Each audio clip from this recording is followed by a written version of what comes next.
En California, a 1800 metros de altura, está el observatorio astronómico con el telescopio más potente del mundo, Monte Palomar.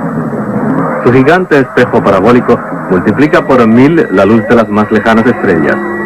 Solo para el transporte de este lente de 5 metros, se tuvo que construir una carretera especial de 75 kilómetros.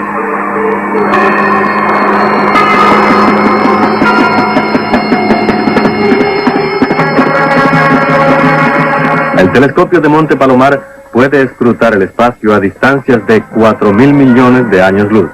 Un año luz corresponde a una distancia en kilómetros que se expresa con un 9 y 12 ceros. Aquí son fotografiadas nebulosas que distan de nosotros 18 trillones de kilómetros, y un trillón es un 1 seguido de 18 ceros. A través del telescopio gigante de Monte Palomar pueden ser identificadas en el cielo miles de millones de estrellas. Científicos e investigadores de todo el mundo se preguntan en cuántas estrellas puede existir vida.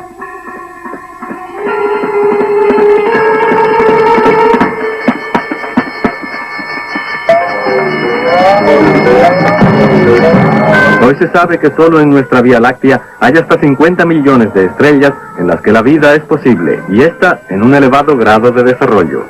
Se puede concluir, por tanto, que en el pasado pudieran haber venido a nuestro planeta seres de una cualquiera de esas 50 millones de estrellas. La misma penetración del hombre en el espacio ha dado fuerza a esta hipótesis.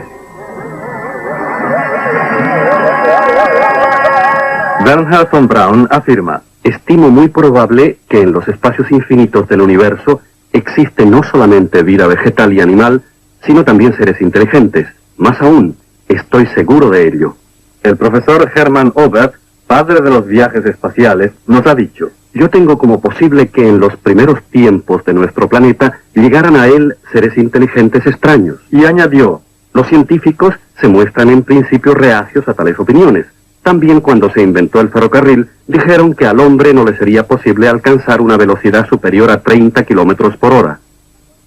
El conocido científico ruso Kazantsev ha declarado en Moscú: a la pregunta sobre si alguna vez han visitado la Tierra seres inteligentes extraterrenos, yo contestaría con un sí. Y el profesor Zaitsev, de la Academia de Ciencias de la Rusia Blanca, añade: sí, también yo estoy convencido de que han estado en la Tierra seres de otros planetas, por las innumerables huellas que ellos han dejado en el nuestro.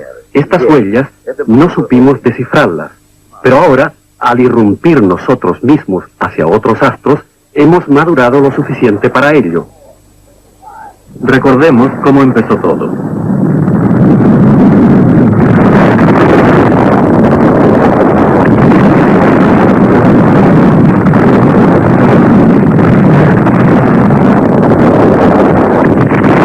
A veces con fracasos.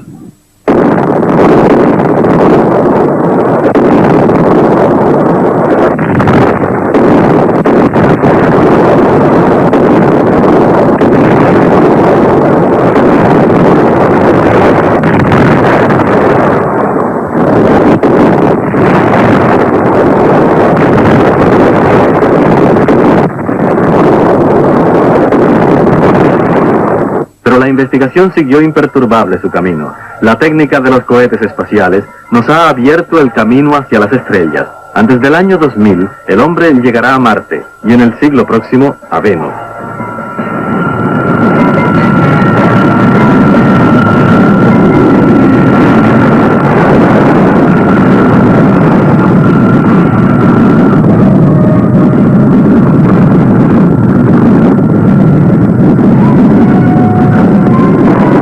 Serán recibidos nuestros astronautas en otros planetas habitados, como enemigos, como dioses. Veamos cómo se comportan los hombres primitivos cuando tropiezan de repente con la técnica moderna. Durante la Segunda Guerra Mundial, aterrizaron soldados norteamericanos en islas del Mar del Sur apartadas de la civilización. Allí construyeron bases de aterrizaje y reabastecimiento. Al terminar la guerra, regresaron a casa, y entonces ocurrió algo inaudito. Los nativos, que vivían todavía en el estadio equivalente a la edad de piedra, hicieron con paja y bambú una especie de fetiches a semejanza de los aviones que habían visto y primitivas pistas de aterrizaje. Habían creído que aquellos extranjeros eran dioses y esperaban que en su día habrían de volver desde el cielo. Todo porque ellos les habían traído tesoros de los que su mundo no tenía noticia, instrumentos de trabajo y armas jamás vistos en aquellas islas.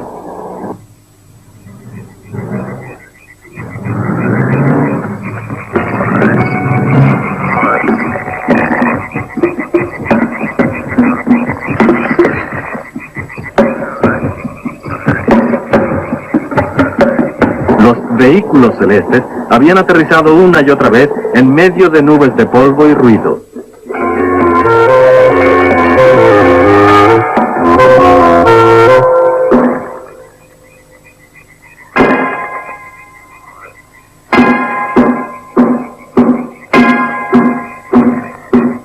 Los visitantes de piel blanca no necesitaban ir de casa para conseguir la comida diaria. Venían del cielo, tenían que ser dioses. Dioses procedentes de las estrellas. Los nativos aguardaron pacientemente el retorno de aquellos dioses blancos. A hombres escogidos se les confió la misión de mirar al cielo sin desmayo, día y noche.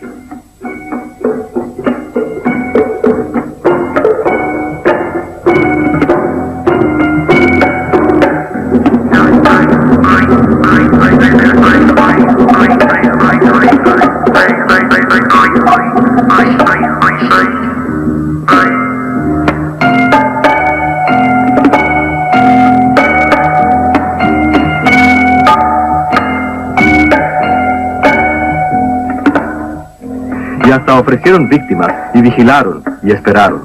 Pero los dioses no regresaron jamás.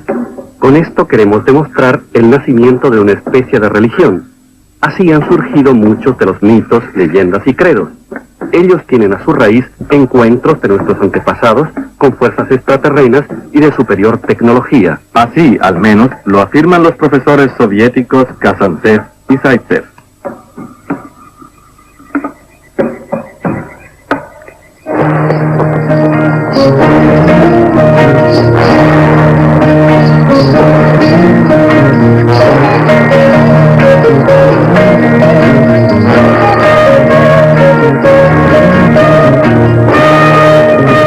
Todo alrededor del mundo, entre los indios de México y América del Sur, los egipcios, los hindúes, existen sagas, leyendas y religiones que nos informan de la visita de astronautas extraños a nuestro mundo.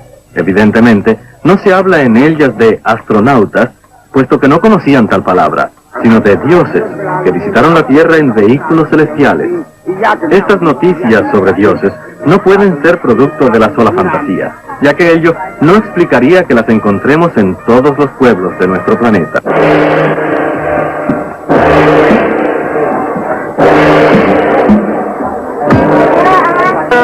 Tales noticias sobre visitas de dioses las podemos leer aún hoy en diversas fuentes de la antigüedad. Por ejemplo, en los libros tibetanos del Kanchur. El Kanchur reúne en más de 1000 libros los textos sagrados del lamaísmo y constituye la colección más extensa de cuantos escritos cifrados existen.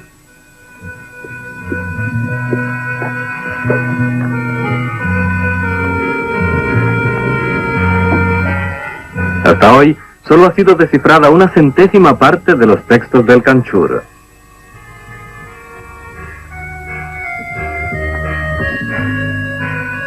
En ellos se nos habla repetidamente de dioses que aparecen en el cielo, de perlas luminosas y bolas transparentes en las que tales dioses habitan. Una cosa sí es cierta, y es que el desciframiento completo del Kanchur habrá de proporcionarnos muchos más detalles sobre la visita a la Tierra de seres procedentes de otros astros. Este hindú está sumergido, absorto, en la sabiduría del Mahabharata. Es la epopeya nacional de la India, el libro popular por excelencia en aquel país. Sus 200.000 versos tienen una antigüedad de más de 3000 años. He aquí un pasaje del Mahabharata, También en él encontramos desconcertantes testimonios sobre visitas de dioses. Una y otra vez nos encontramos la palabra vimanas. Son vehículos celestiales que con la ayuda del mercurio y un fuerte viento de propulsión vuelan a grandes alturas. Así es un vimana, según la reconstrucción hecha por el profesor Kazantsev, ateniéndose a la descripción del Mahabharata. Solamente un testigo presencial del despegue de un cohete pudo escribir estas palabras. Bhima voló con su vimana en un rayo de luz cegadora como el sol y con un ruido semejante al de un trueno.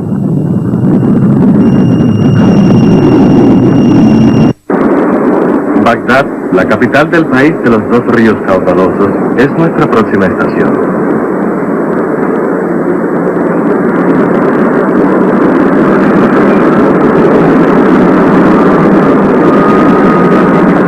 Allí, en el Museo del Irak, encontramos un nuevo vestigio. Importantes escritos de caracteres cuneiformes conservados para la posteridad. Es la epopeya más antigua de la humanidad, y también ella nos habla de misteriosos seres que vinieron a la tierra entre nubes de humo y fragoroso estruendo. A fines del siglo pasado, fueron descubiertas 12 tablas de escritura cuneiforme en las que aparece grabada la epopeya del héroe legendario babilónico Gilgamesh. Aquí vemos unos trozos de estas tablas. Ellas nos ofrecen una historia de la creación del mundo muy parecida a la de la Biblia. Sin embargo, los autores de la epopeya de Gilgamesh son muy anteriores a los de la narración bíblica. Gilgamesh es una mezcla de Dios y hombre. La tabla séptima nos informa de algo asombroso.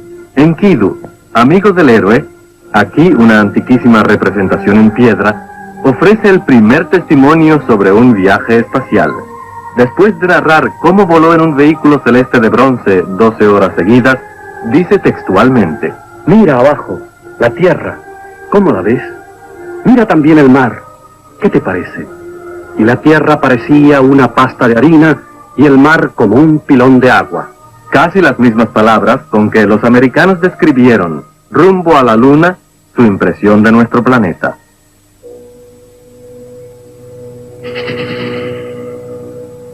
Ahora sobrevolamos el Mar Muerto.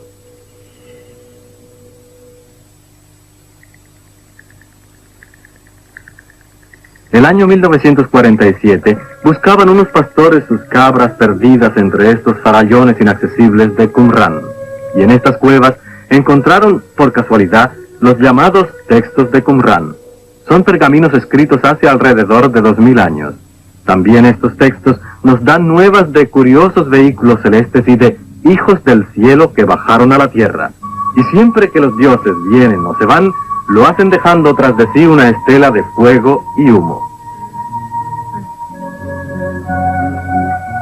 Hasta ahora se ha revelado el secreto de solo una milésima parte de estas fuentes. Pocos científicos trabajan en descifrarlas.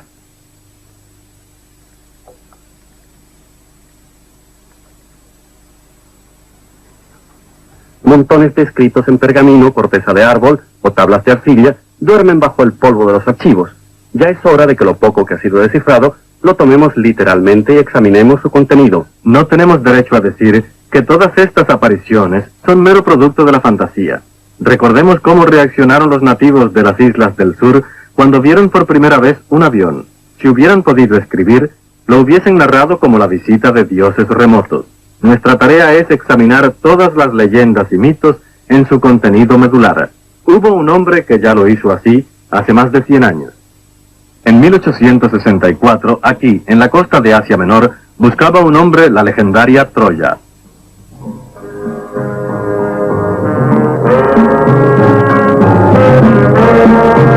La encontró tras aquella colina.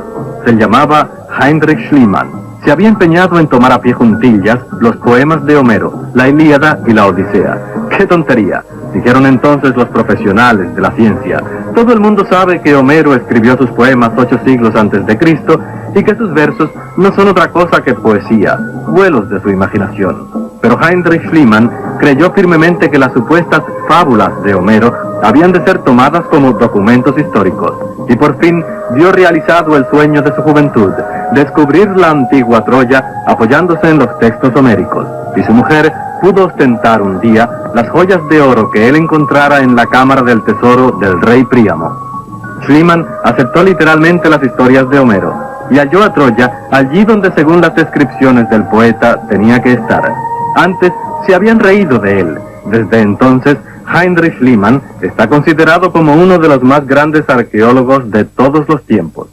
Imitemos nosotros su fe en las antiguas fuentes y tomemos la Biblia en sentido literal. En la Biblia está escrito: El Señor hizo entonces llover azufre y fuego sobre Sodoma y Gomorra. En el capítulo 19 del Génesis, describe Moisés un episodio dramático. Dios mandó emisarios suyos para prevenir a Lot y su familia. A Lot le dijeron: sálvate, márchate sin volver la cabeza atrás, no permanezcas en esta región, escapa hacia las montañas para que no seas arrastrado a la muerte. Los emisarios celestes apremiaban: abandonar rápidamente la ciudad. Sabían, por tanto, que ya había comenzado el conteo para el ataque destructor.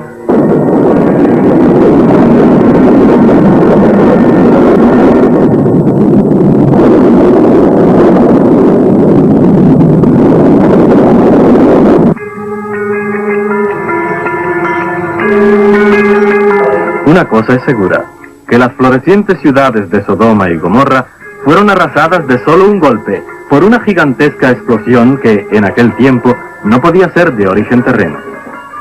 Y la narración bíblica termina: y no quedó de aquello sino tierra desierta y agostada. A 2000 metros de altura se yergue en el macizo de Sinaí la montaña Horeb. Aquí, en esta solitaria cima, recibió Moisés de su Dios el texto de los 10 mandamientos. Aquí también las instrucciones para la construcción del Arca de la Alianza. En el capítulo 25 del libro del Éxodo se encuentran las siguientes instrucciones para la construcción de este asombroso artefacto. Haced un arca de madera de pino. Habrá de estar cubierta de oro fino por dentro y por fuera, y con una corona de oro en derredor. Las instrucciones que Dios da para la construcción del arca son precisas. Dios advierte que nadie se atreva a acercarse al Arca de la Alianza, pues ello supondría, para el que tal hiciere, peligro de muerte. Dios mismo le hablará a Moisés desde el techo de oro, pero sin dejarse ver. Moisés habría de cuidar que quienes transportasen el Arca de la Alianza tuvieran zapatos y trajes especiales para el caso. Los zapatos y trajes habían de ser de material aislante. Si construimos hoy otra vez el Arca de la Alianza, según los datos de la de Moisés, nos encontraremos con un condensador de una carga eléctrica de cientos de voltios. Una cara de las planchas de oro serviría de polo negativo y la otra de positivo. Siempre que se habla en la Biblia del Arca de la Alianza, se dice que la rodeaban resplandores chisporroteantes. Una vez construida el arca, solo Moisés podía, siempre que quisiera, establecer contacto con su Dios. Eran quizás las planchas recubiertas del arca un altavoz por el que la voz de Dios se dejaba oír.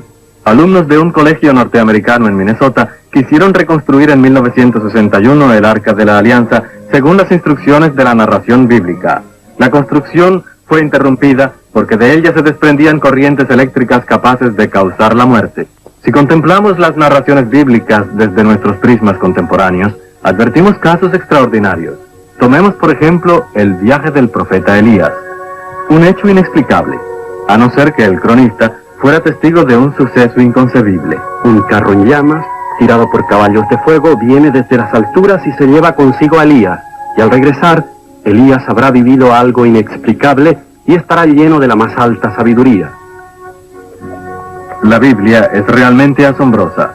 En ella hay un testimonio del profeta Ezequiel que ha sido reproducido por la pintura religiosa. Sucedió en el año 30, el 5º día del mes cuarto, que los cielos se abrieron, y yo vi como un viento de tormenta que venía del norte, y una gran nube rodeada del resplandor del rayo y de incesante fuego, y en medio de ella aparecieron las figuras de 4 seres vivientes que semejaban seres humanos, y cada una tenía 4 alas, y 4 caras cada una, por delante como un hombre, por detrás y por los lados como un águila, un toro y un león. ¿De qué otra manera podría haber descrito Ezequiel a nunca vistos viajeros del espacio con sus equipos técnicos? Y seguí viendo que en el suelo, junto a cada una, había una rueda. El aspecto de las ruedas era el de una fulgurante piedra preciosa y su disposición era como si cada una surgiera del centro de las demás, y podían moverse en las 4 direcciones sin tener que darse la vuelta. Y vi que las 4 ruedas Tenían unas como llantas llenas de ojos en derredor. ¿No serían impulsores del módulo de aterrizaje de una aeronave espacial? Cuando los 4 hijos de Dios abandonaron a Ezequiel, este escribió: Y oí tras de mí el fragor de las ruedas, semejante al de un poderoso estruendo. Hoy diríamos que el estruendo de la fuerza reactora de propulsión es el resultado del despegue de un cohete espacial. No puede haber sido otra cosa lo que describió Ezequiel. Y ahora, unas imágenes que hablan por sí mismas. Así vieron los artistas la figura bíblica del ángel de la promesa, un ser con piernas de metal y discos de aterrizaje. No nos dice nada. Observemos la parte derecha de la imagen.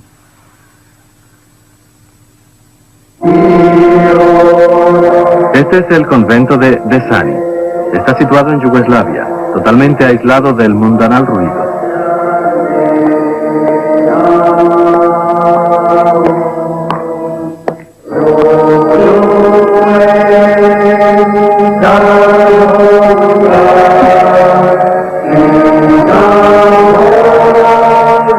Aquí hay frescos del siglo XIV, sobre los que el periódico yugoslavo Svijet se preguntaba: ¿quisieron los pintores de íconos de Desani representar aeronaves espaciales?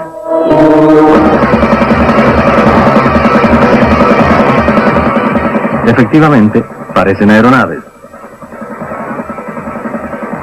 En la primera hay un hombre sentado. Su mano pulsa la palanca de embrague.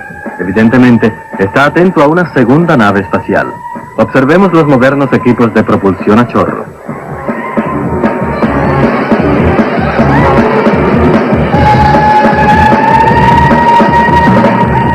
Los que están alrededor se cubren la cara con las manos. Están llenos de miedo.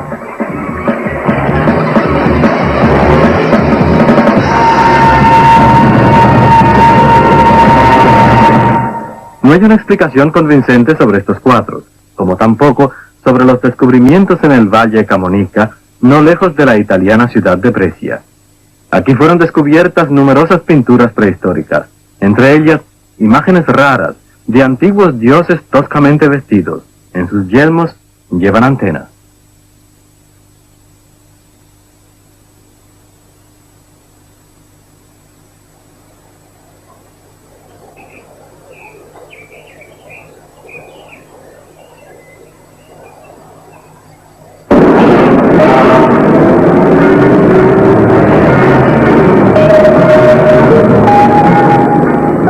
Estambul, la ciudad del cuerno de oro. Aquí está el Palacio Topkapi. Y aquí hemos buscado y encontrado los misteriosos mapas que en el siglo XVIII trajo consigo del oriente el almirante turco Piri Reis. Los más antiguos de estos mapas datan del siglo I después de Jesucristo. Seguramente son copias de otros mapas aún más antiguos. Aquí tenemos uno. Posteriormente fue adornado con dibujos de animales y barcos. En él vemos una parte de Europa, África y América Central y del Sur. Hagamos un experimento. Imaginémonos que vamos a bordo de una nave espacial a la altura de El Cairo. Los contornos que tuviéramos a la vista serían así.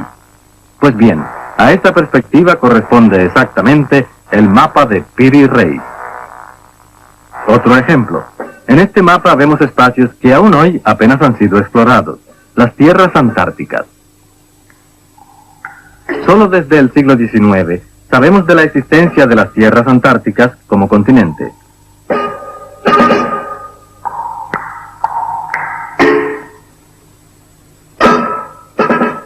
Y este mapa es de 1532. Si uno quiere encontrar una explicación a este mapa, habrá de afirmar que fue trazado desde el espacio.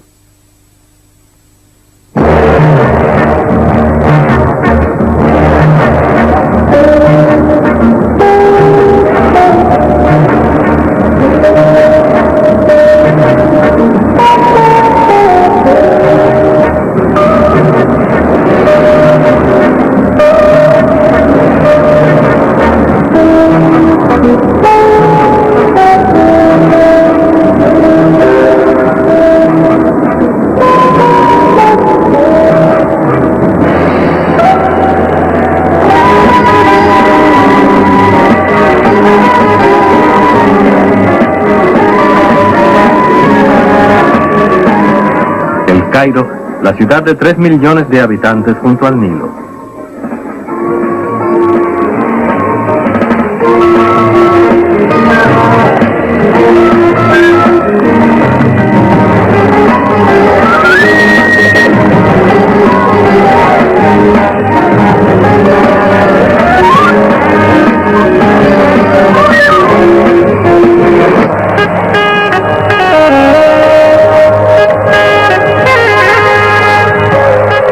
A 20 kilómetros de El Cairo está Giza, con uno de los más grandes enigmas de la historia, las pirámides.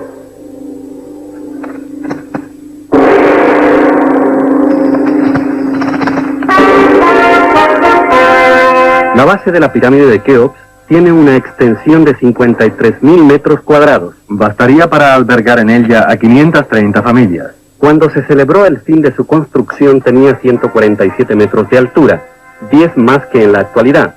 Se puede llegar a su interior por diversos corredores. El peso de la pirámide es de 6,5 millones de toneladas.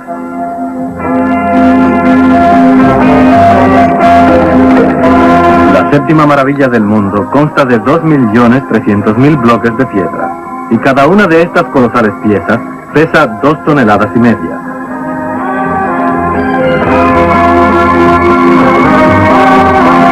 Los sillares fueron transportados desde la otra orilla del Nilo, desde la sierra de Mokattam, en un tiempo en que no había ni grúas ni camiones.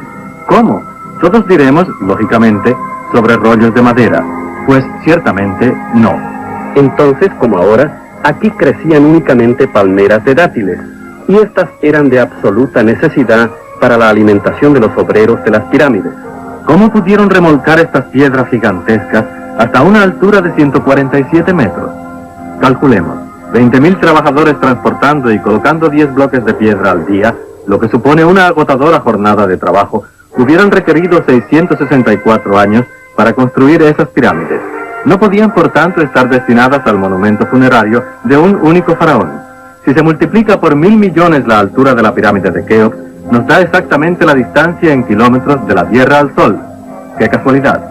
El meridiano que atraviesa la pirámide de Keops divide los continentes y los mares en 2 partes iguales. Otra casualidad, el matemático holandés Ludolf calculó a finales del siglo XVI el número pi como medida de la circunferencia. Pues bien, si se divide el perímetro de la base de la pirámide de Keops por el doble de su altura, el resultado exacto es el número pi, el mismo calculado por Ludolf nada menos que 4.000 años más tarde. ¿Una casualidad más? No es lícito desvalorizar los datos astronómicos y matemáticos que la construcción de las pirámides entraña y confirma, diciendo que son productos de la casualidad.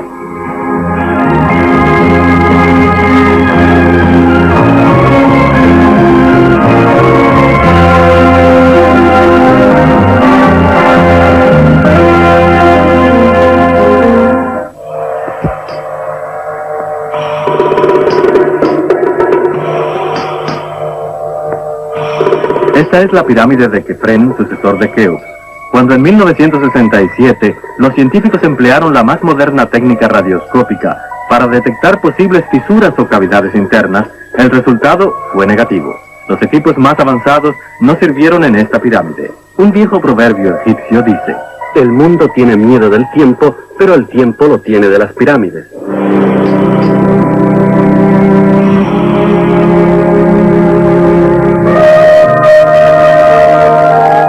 La Esfinge, el culmen de todo lo misterioso.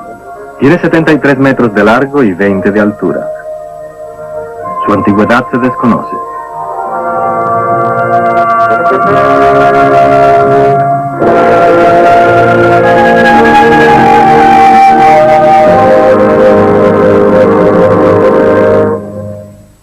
El Valle del Nilo en Luxor, una estrecha faja de tierra fértil en medio del desierto.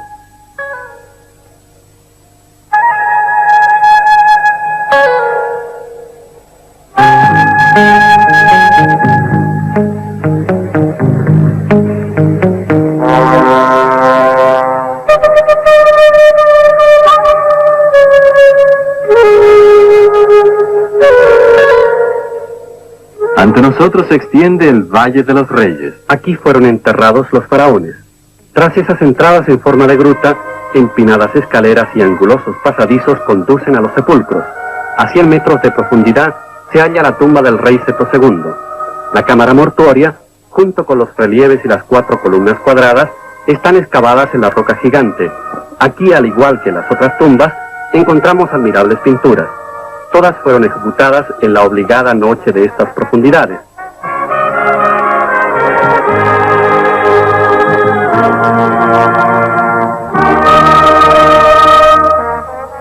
Y no existe ningún vestigio de hollín o tizne que nos revele el posible uso de antorchas o lámparas de aceite. Los científicos aseguran que aquellos viejos artistas lograron introducir luz solar en las cavidades profundas mediante un complicado sistema de espejos. Ahora bien, los espejos de plata conocidos entonces solo eran capaces de reflejar el 40% de la luz recibida. Con este sistema ocurriría lógicamente que tras los primeros espejos se extinguiría toda la luz. Nuestro esquema lo muestra claramente. Curiosas figuras desfilan a lo largo de las paredes de la cámara mortuoria. Todas significan, mediante un símbolo, su unión con el cielo, con el espacio.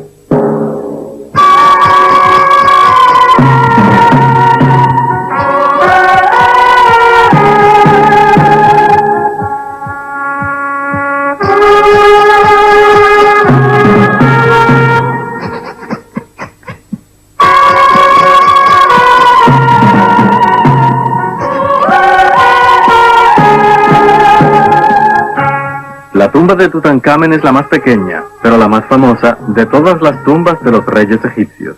Las demás fueron saqueadas en el curso de los siglos. Únicamente esta conservó sus tesoros. Aquí yacía enterrado un rey de 19 años que creía en la resurrección.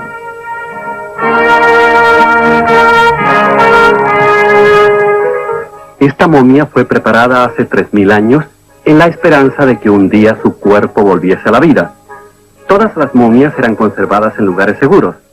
Hasta ahora se ha estimado la momificación como un rito religioso. Pero también puede decirse que se trata de una deficiente imitación de la forma de conservar los cuerpos, tal como los egipcios vieron hacer a los visitantes procedentes de otros planetas.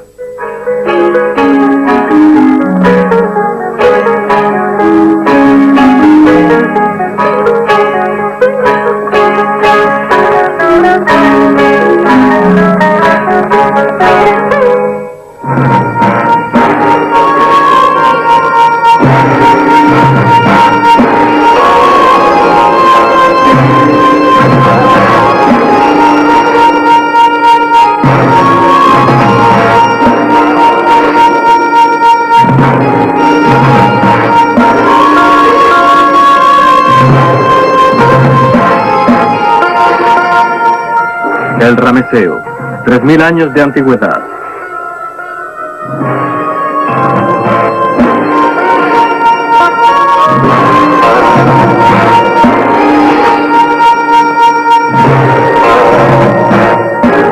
La estatua de Ramsés II, tallada de una sola pieza de piedra, fue destruida por las guerras.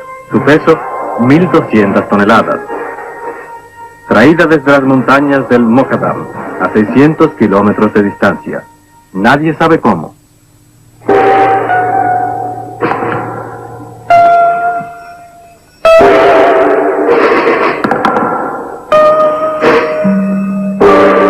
Los colosos de Memnón, 3500 años, 21 metros, talla de una sola pieza. Cada una pesa 1000 toneladas. También traídos de las montañas del Mokattam y también sin poderse explicar nadie cómo. Un ejemplo actual nos muestra las dificultades que confronta la técnica moderna para levantar y transportar a 180 metros tan solo figuras de piedra semejantes.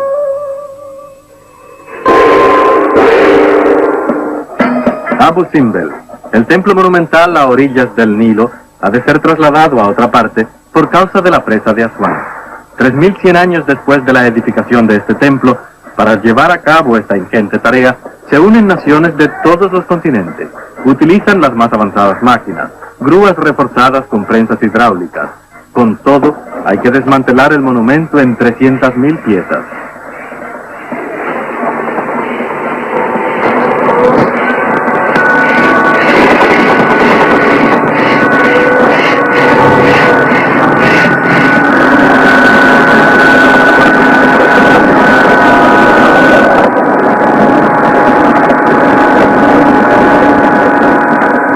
se prolongan más de 3 años. ¿Cómo resolvieron los egipcios tal empeño sin la ayuda de estos medios técnicos?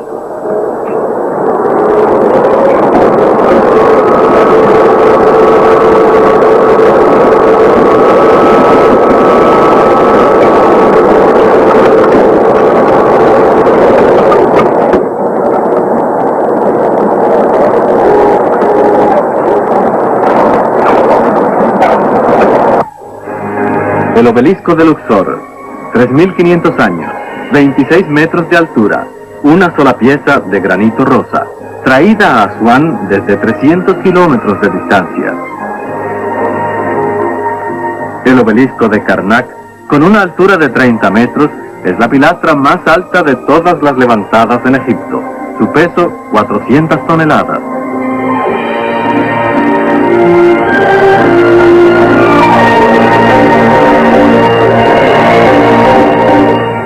Este obelisco se encuentra en Asuán, inacabado, el mayor del mundo, casi 42 metros de largo. Su peso, 1.200 toneladas. No hay grúa capaz de levantarlo, ni siquiera de moverlo.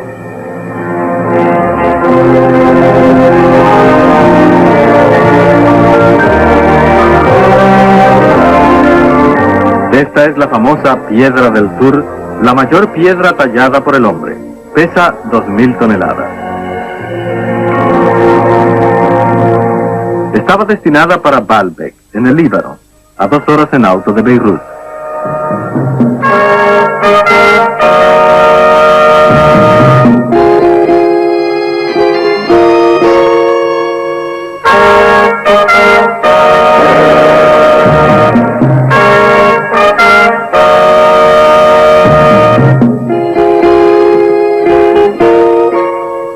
Los templos fueron edificados por griegos y romanos. Proceden por tanto de tiempos históricos de nuestra era, pero la base sobre la que se alzan no fue construida, sino tan solo aprovechada por ellos. Es la base de bloques de piedra mayor de cuantas se han trabajado y transportado en el mundo. Bloques de hasta 20 metros de largo por 4 de ancho y 4,5 de altura. Pesan hasta 2.000 toneladas. Esta terraza de Baalbek es anterior, muy anterior, a los templos edificados sobre ella. La ciencia actual no se explica la talla y el transporte de estas piedras. El investigador ruso Agrest las crea una rampa aérea para vehículos espaciales procedentes de otros planetas.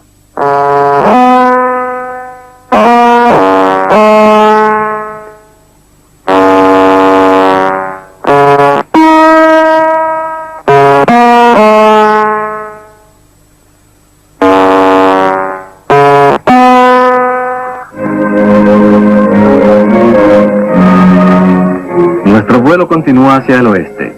Nuestra meta, el oasis de Janet, en pleno Sahara, a 2.000 kilómetros al sur de Argel.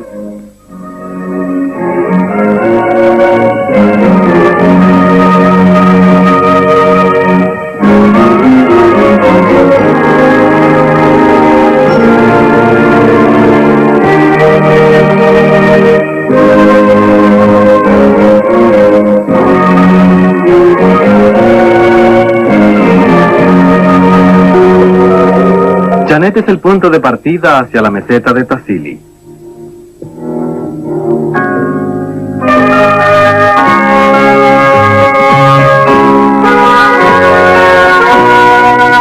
Como en un paisaje lunar, cruzan el arenal desierto las cadenas de rocas desnudas de color rojizo. Hace 15.000 años, el desierto del Sáhara era un paisaje feraz, con una densidad de población superior a la de cualquier otra parte del planeta. Pero el sol y las tormentas erodaron las vertientes de las montañas. Vientos helados azotan por entre las gargantas de los montes a 2.000 metros sobre la arena tórrida abrasada por el sol.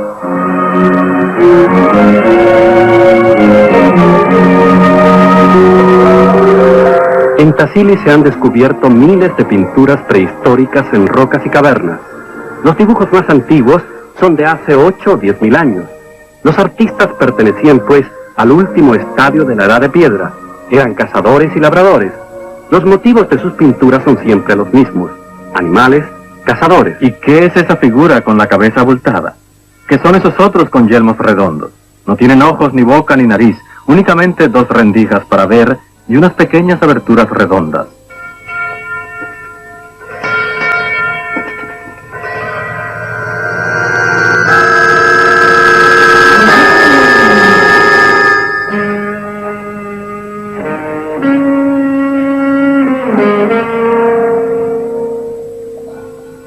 Un cuerpo flota ingrávido en el aire, en el espacio.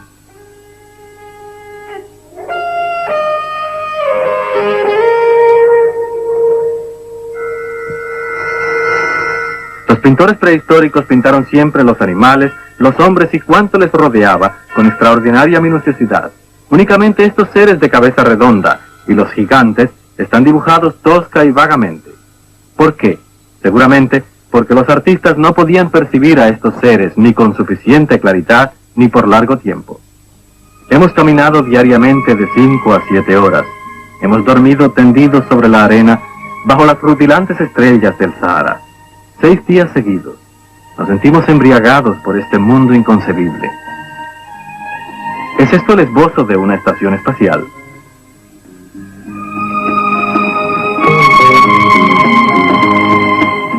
Aquí hay un disco con protuberancias y una figura que se desprende de él.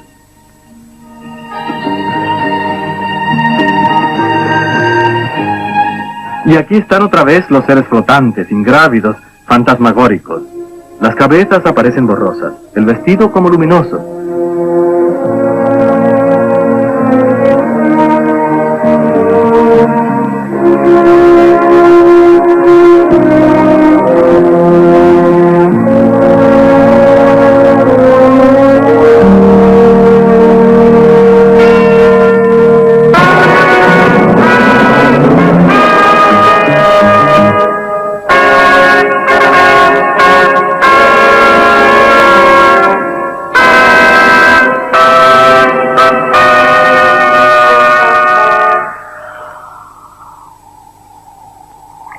Para distinguir las pinturas prehistóricas con más claridad, salpicamos la roca con el agua potable que nos queda.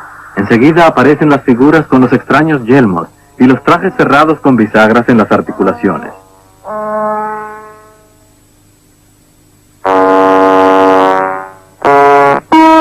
Tras 10.000 años, no podemos fijar con claridad los contornos. Los dibujamos milímetro a milímetro.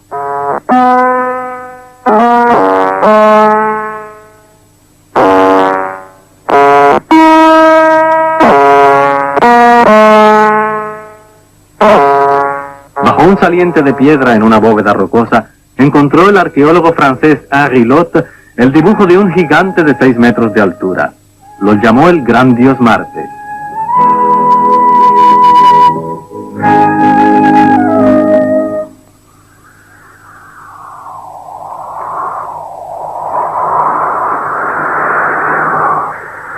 Henri Lot no conocía astronauta alguno.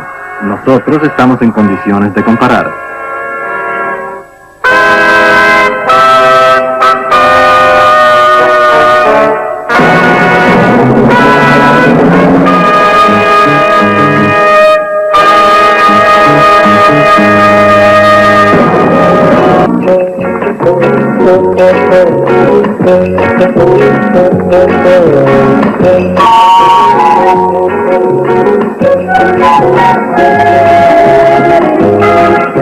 Estamos en México, en un mundo en el que los dioses tenían su casa.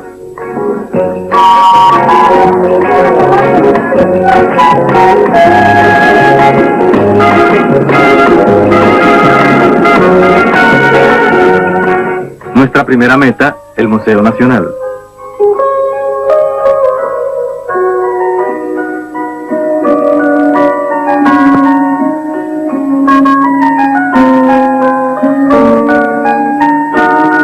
El gigante calendario de los aztecas, 3,5 metros de diámetro, 24 toneladas de peso. Antes estaba pintado y colgaba delante del templo del dios Sol. Está labrada la piedra del sol con gran precisión, y sus figuras mitológicas presentan resultados de observaciones astronómicas sencillamente asombrosos. Los aztecas combinaron la duración del año según el curso del sol y de la luna y dedujeron, igual que nosotros, sus 365 días, año bisiesto incluso. Y estos cómputos los pudieron efectuar sin telescopios ni instrumentos matemáticos, o poseían conocimientos de origen extraterreno. Esta creación del arte antiguo seguirá siendo un enigma.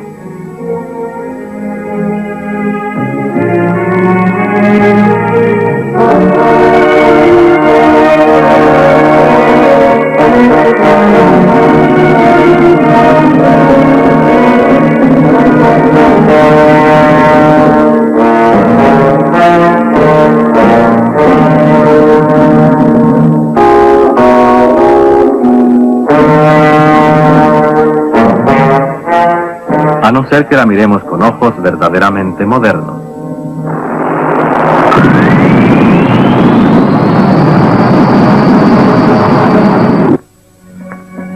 Estamos ante uno de los mayores conjuntos de ruinas de América Central, Teotihuacán, escasamente a 1 hora en automóvil de la Ciudad de México, a 2000 metros de altura. Solo una pequeña parte ha sido explorada. Su nombre significa Ciudad de los Dioses.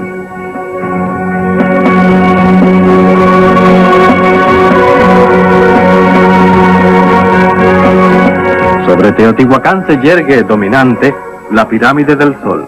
Tiene 66 metros de altura y su planta es de 150 por 140 metros.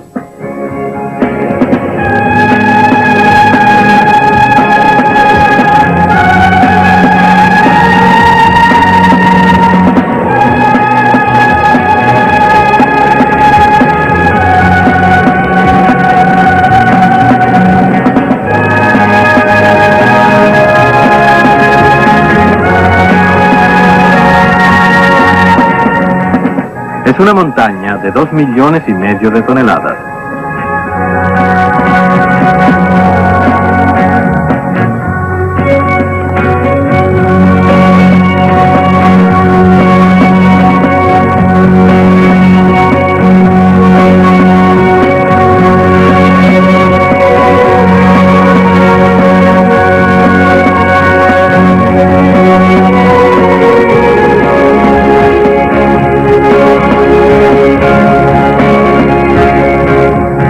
Nada se sabe de la procedencia de sus constructores o de su antigüedad.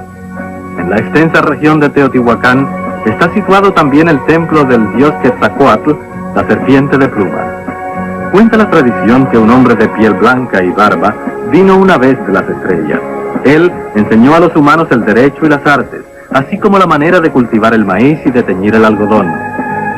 En todas partes encontramos su símbolo, la cabeza de serpiente con plumas. Pero al fin retornó Quetzalcóatl a las estrellas, prometiendo regresar a la tierra en un día lejano. Tula está a 30 kilómetros de Teotihuacán. Todavía hoy circula la leyenda de que Tula estaba, en tiempos remotos, unida a las lejanas ciudades mayas de Coba, Chichén Itzá y Umsal, por una escala que colgaba del cielo.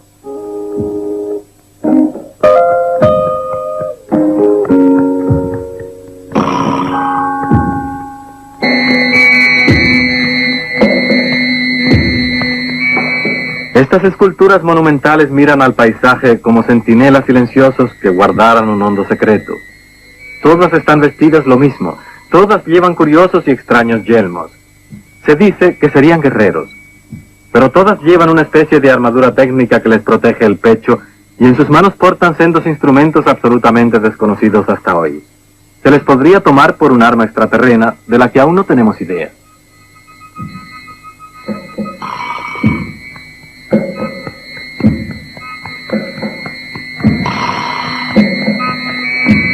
Nuestro viaje prosigue hacia un nuevo enigma de templos y pirámides, Chichén Itzá. Chichén Itzá es una antigua colonia maya en la península de Yucatán. Sus construcciones se ajustan a datos astronómicos.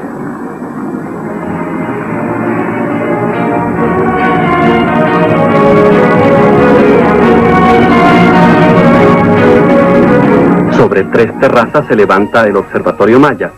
Su forma muestra un asombroso parecido a la de los observatorios astronómicos actuales.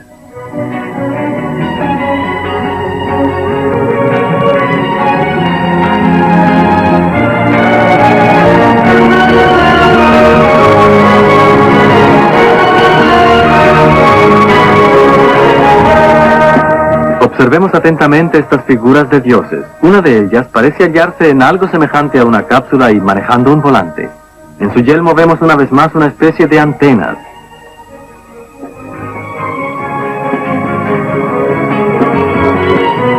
Esta pirámide es un fascinante e incomparable calendario hecho de piedra. Sus 4 escaleras constan de 365 escalones, uno para cada día del año.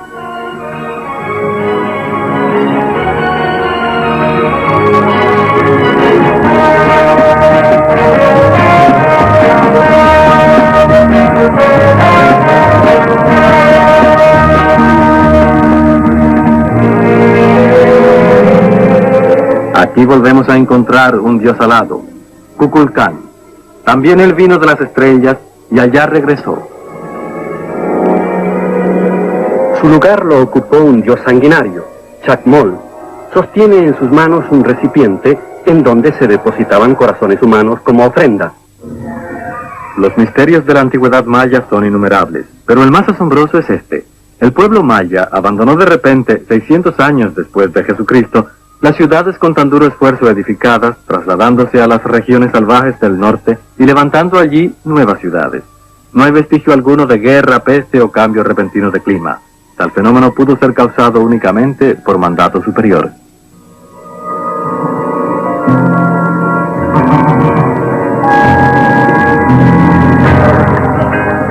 México tiene 16 ciudades con más de 100.000 habitantes.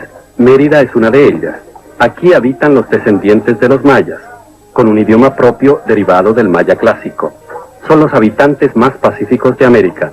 Sus rostros se asemejan a los de las antiguas esculturas mayas.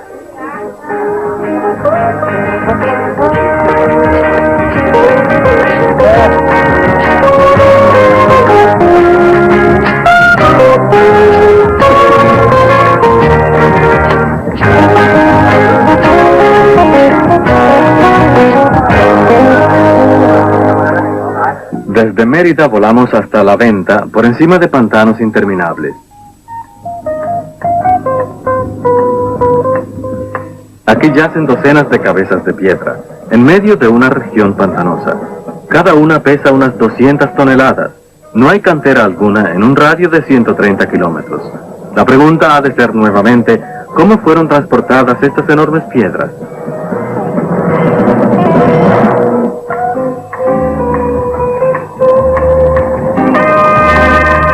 Hacía días que deseábamos febrilmente poder contemplar al fin al dios volador de Palenque, portada del libro de Däniken. No nos imaginábamos las dificultades que antes habríamos de superar. Sobre la selva virgen de Palenque flota un halo nebuloso, caliente y húmedo. A nuestro paso, bueyes muertos y bandadas de buitres. Llegamos por fin ante los templos de esta ciudad sagrada de los mayas.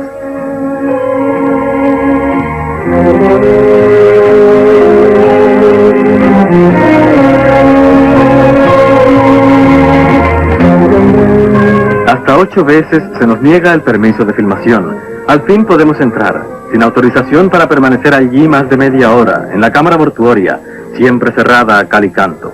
Jadeantes y calados por la humedad ambiente, subimos las escaleras del templo y descendemos después a la profundidad calurosa y húmeda de las abovedadas tumbas.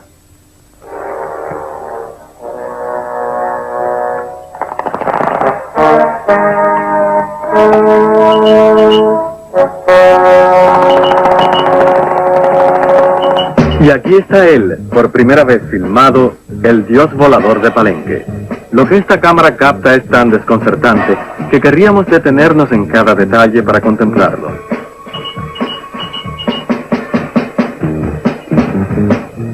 Hay aquí un hombre sentado dentro de una cápsula, intensamente concentrado en el examen de los instrumentos.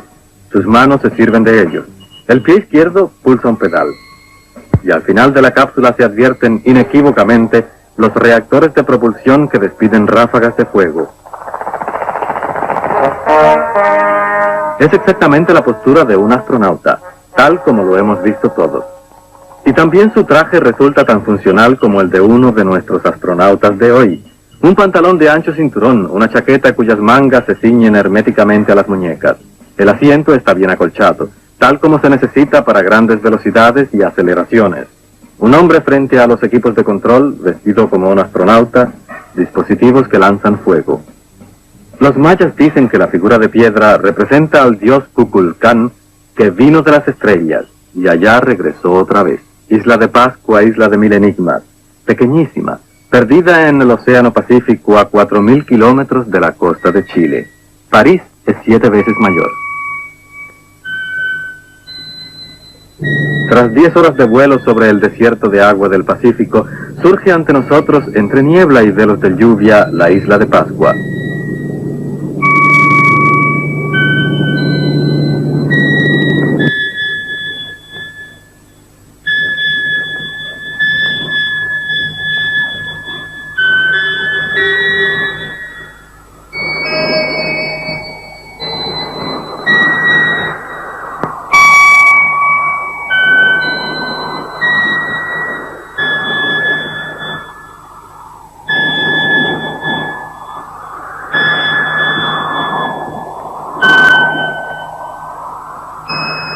Los nativos todavía hoy la llaman Mataquiterani, que significa ojos que miran al cielo.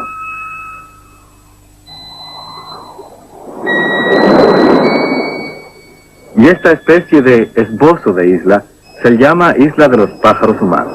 Aquí los vemos, seres con cuerpo humano y cabeza de pájaro.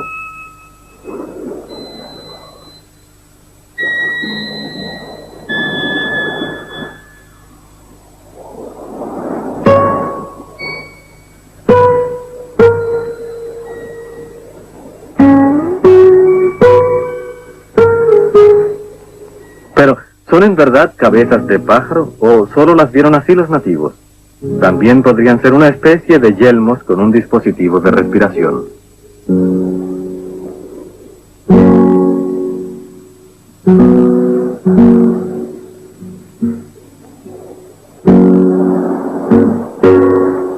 La leyenda cuenta que en tiempos remotos aterrizaron allí hombres voladores y encendieron fuego. Este es Makemake, el dios de la isla.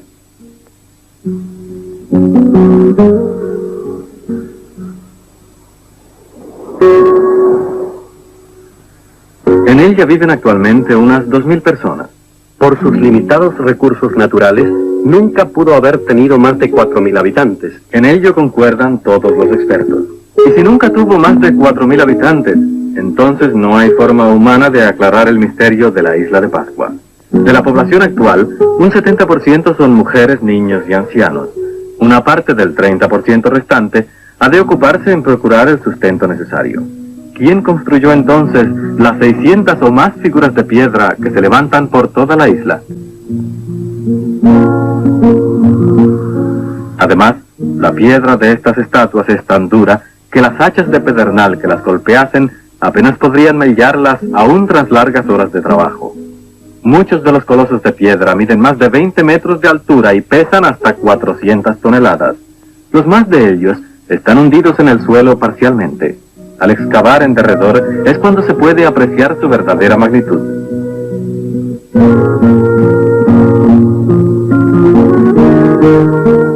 Todos representan el mismo tipo de hombres extraños, con la misma expresión altanera y hermética, uno igual al otro, todos cortados por el mismo patrón.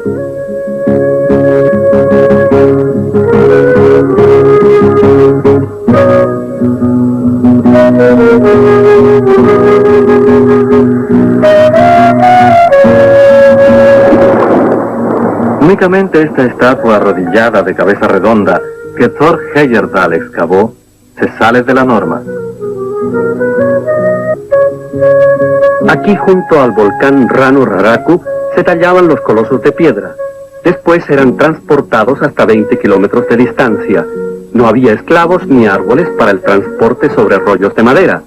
En ninguna parte de la isla se encuentran huellas de arrastre ni pistas que pudieran servir para ello.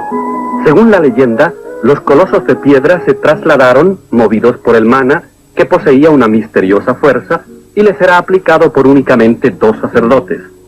Los sacerdotes desaparecieron un día llevándose el mana.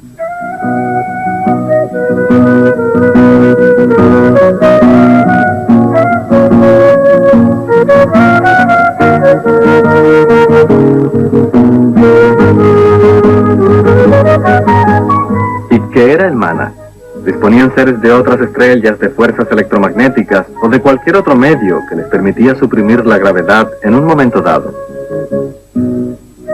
Todavía hoy la isla de Pascua irradia un excepcional magnetismo. El informe de una expedición francesa llevada a cabo en 1964 concluye: puesto que en la isla se detectan desconocidas fuerzas magnéticas, no podemos excluir la posibilidad que haya obrado sobre esta un agente extraterreno.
Volvemos a tierra firme en Sudamérica y llegamos a Cusco, antigua capital del Imperio Incaico.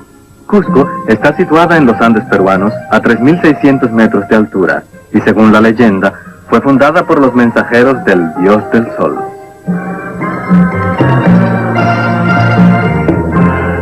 Estas angostas callejas se remontan al tiempo de los incas. Los muros fueron levantados superponiendo bloques de piedra sin cemento o materia aglutinante alguna. En sus ensambladuras no se puede introducir ni siquiera una hoja de afeitar. Esta piedra, con sus 12 esquinas, está trabajada con una precisión que solo las más modernas máquinas podrían emular.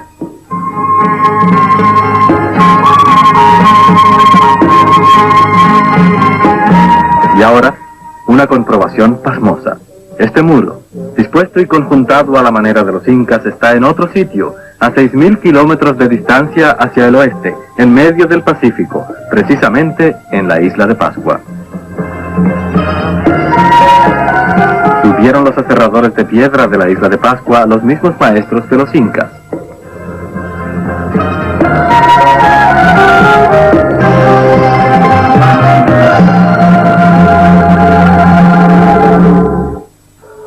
De nuevo en la América del Sur, sobre un cerro al norte del Cusco se asienta Sacsayhuamán. Gigantescos bloques de piedra todavía forman 3 murallas de granito y las bases de varias torres. Ya en el Imperio Incaico era antigua esta fortaleza. Cuando el conquistador Pizarro preguntó a los incas quiénes la habían construido, estos le respondieron que los descendientes de Viracocha, un pueblo divino de hombres con barba, piel clara y cabellos rojos.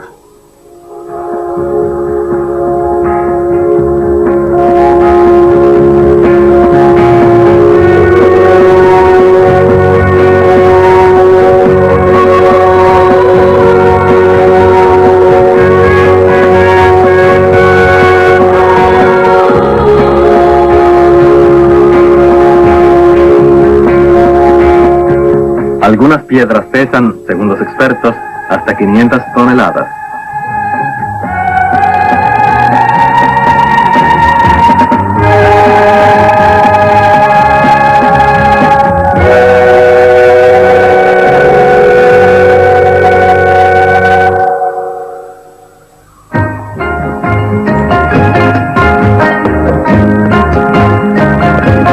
El antiguo Pueblo Nuevo de La Paz, capital de Bolivia, a 3.400 metros sobre el nivel del mar, es la metrópoli más alta del mundo.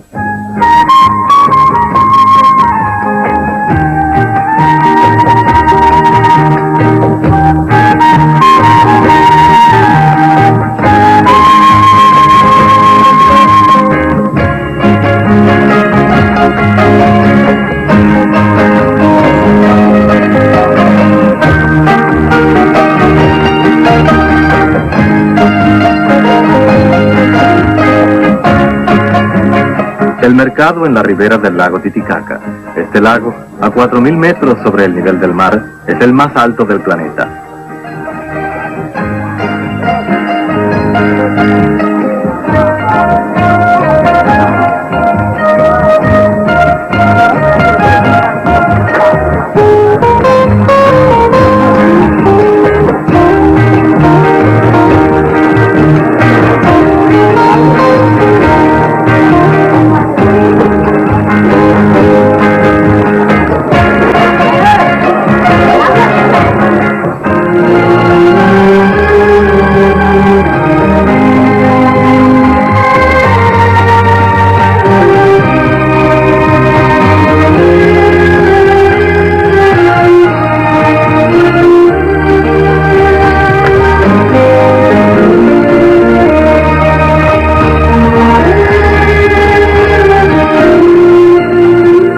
Una extraña melancolía flota sobre este lago de los presagios.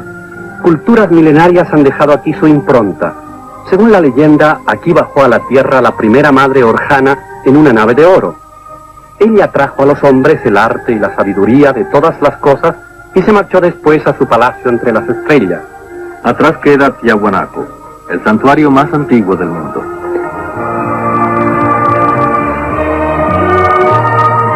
Tiahuanaco dista 30 kilómetros del lago Titicaca. Antiguamente, las olas del lago bañaban las escaleras del templo.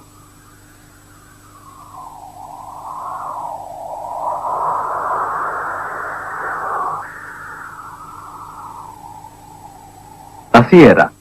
Abajo el pequeño puerto, arriba el estanque sagrado.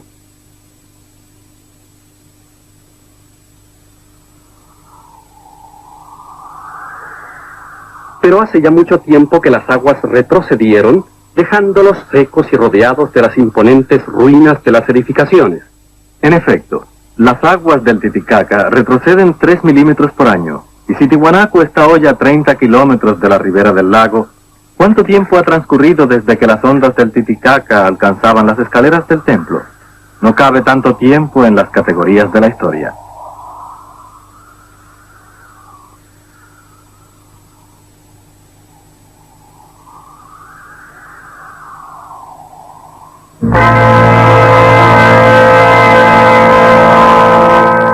Pero el mayor enigma que nos plantean estas ruinas preincaicas es la Puerta del Sol, un solo bloque de 10 toneladas de peso.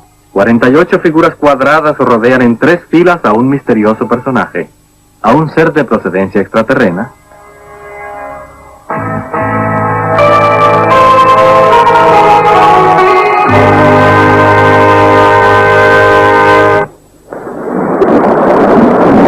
En todos los continentes abundan los vestigios de un pasado misterioso, también en Australia.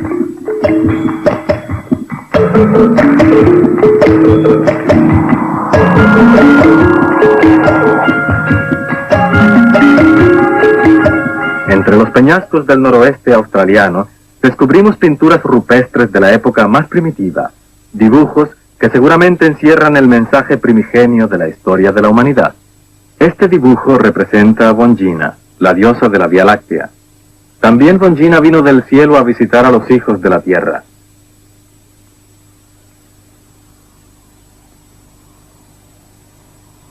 No se puede atribuir a mera casualidad el que tantos artistas hayan reproducido en los más apartados confines de la Tierra los mismos seres.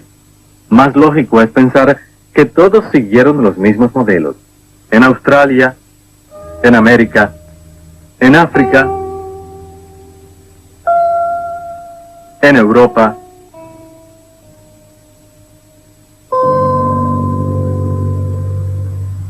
y en Asia. Este es uno de los famosos dogus de Japón. Estas estatuillas fueron halladas en la isla de Hansu. Tienen como mínimo 5.000 años de antigüedad. El investigador ruso Kazantsev nos dijo cuando visitamos su colección: Tengo por cierto que estas figuras son representaciones de astronautas de otros planetas. Traen yelmos herméticamente cerrados y filtros para la respiración. Portan una especie de gafas con estrechas fisuras para ver. Posiblemente estaban acostumbrados en su planeta a una luz menos intensa que la nuestra. Su extraña indumentaria parece como inflada de aire lo cual permite suponer que procedían de una zona de más alta presión atmosférica. Observemos sus manos. No parecen humanas. Tienen la apariencia de unos alicates.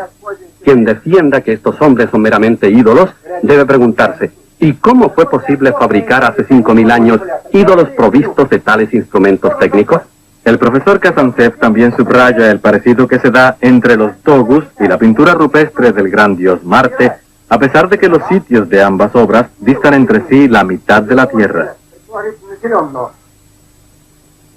Colocando sobre esta ornamentación un moderno esquema de conexiones, sus líneas, aparentemente desordenadas, se unen en un todo coherente. También en México, este objeto se consideró en principio como un mero adorno. Pues bien, dispuesto de este modo, resultan unos alicates de la más acabada técnica.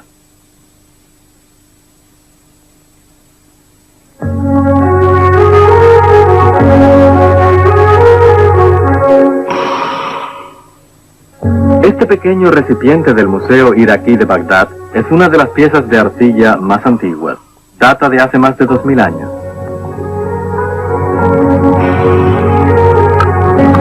Contiene un tubo de cobre y este, a su vez, una barra compuesta por una aleación de diferentes metales. Echando ácido clorhídrico en la vasija, se produce una corriente eléctrica. Volta haría el mismo descubrimiento 1500 años más tarde, la pila eléctrica.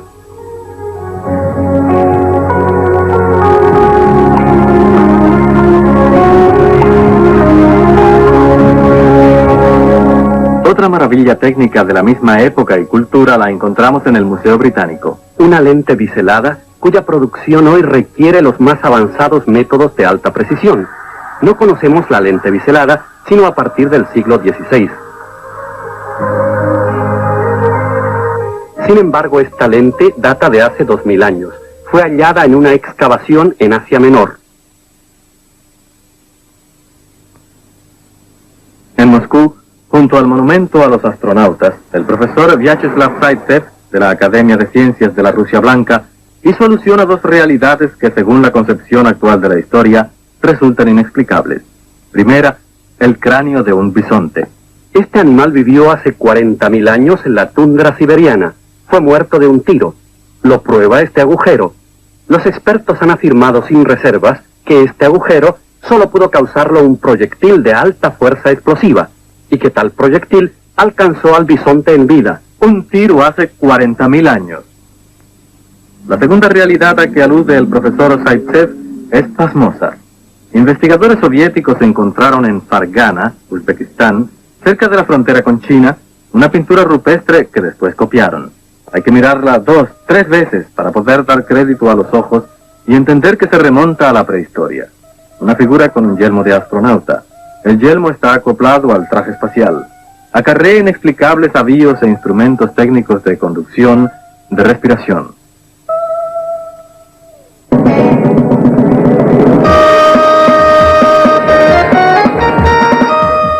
En el cielo flota una nave espacial. Tiene forma de 2 platillos superpuestos. Y no solo en Uzbekistán. Esparcidas por toda la Tierra hay imágenes de cuerpos voladores y dioses alados.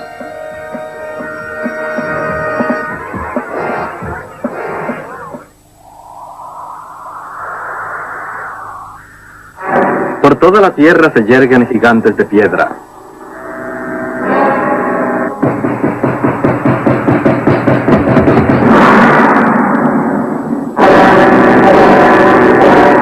Por toda la Tierra se levantan monumentos a los dioses que vinieron del cielo.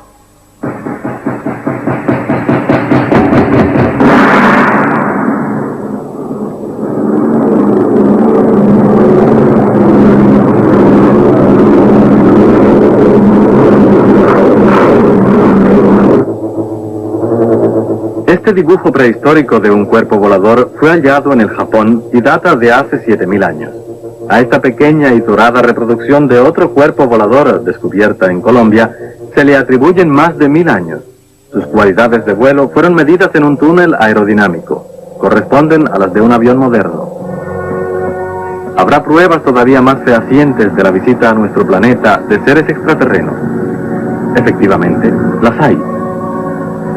Nos acercamos por el aire al continente sudamericano. Ya se divisa la costa sur del Perú. Frente a nosotros se abre la bahía de Pisco. Y aquí, a 300 metros de altura, advertimos una señal curiosísima. Un tridente, sin duda un mensaje. Pero, ¿un mensaje para quién? Hay que examinarlo de nuevo. Desde hace 2000 años, esta señal apunta hacia el interior del país.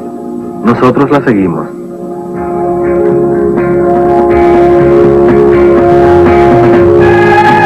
Sobrevolamos ruinas de antiquísimas culturas.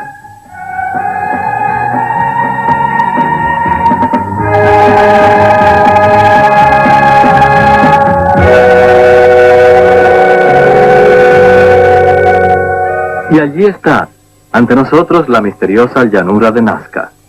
Divisamos unas líneas extrañas, líneas que, vistas en tierra, no revelan ningún sentido. Son como surcos labrados en el suelo candente. Los científicos concuerdan en que datan de hace por lo menos 2000 años. Pero hay indicios que permiten atribuirles mayor antigüedad.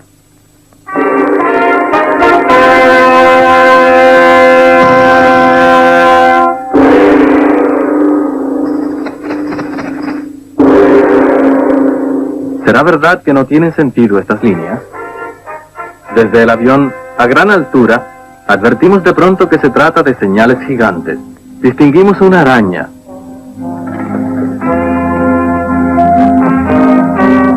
Un águila.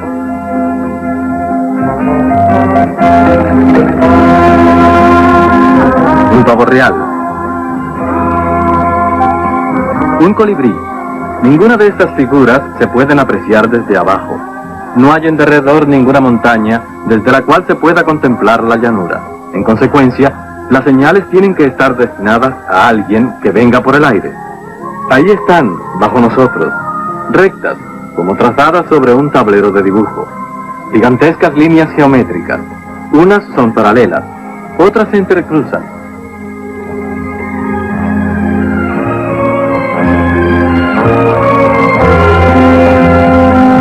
Son pistas que arrancan de pronto en la llanura para terminar también abruptamente.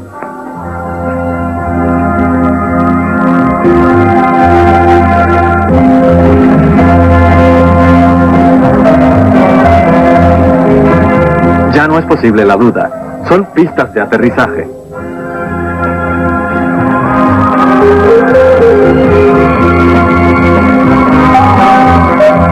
La llanura de Nazca es un gigantesco campo de aterrizaje abandonado.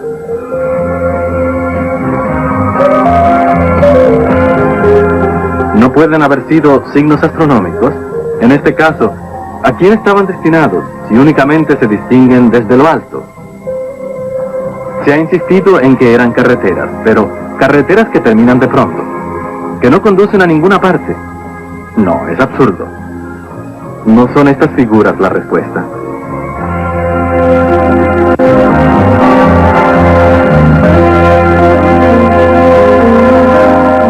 Vinieron los dioses de estrellas lejanas.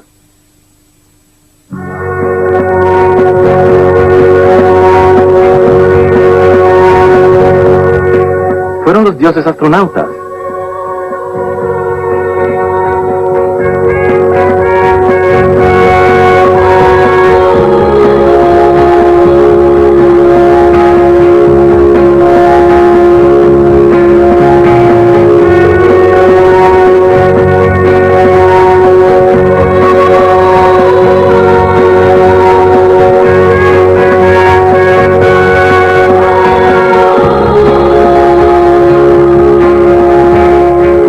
Nuestro planeta está lleno de enigmáticos testimonios del pasado. ¿Se puede dudar de ellos? Lo que no se puede es callarlos, ocultarlos. Mientras la ciencia no responda, seguirá en pie la pregunta.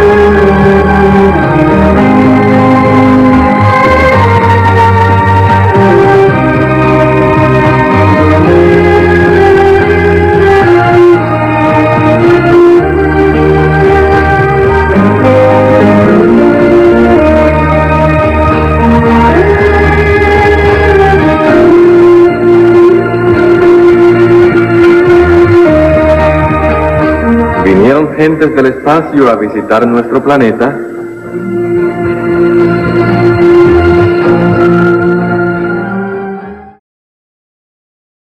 Gracias por vernos. Si disfrutaste el video, haz clic en me gusta. Y si eres nuevo, suscríbete y haz clic en la campanita para recibir futuras notificaciones.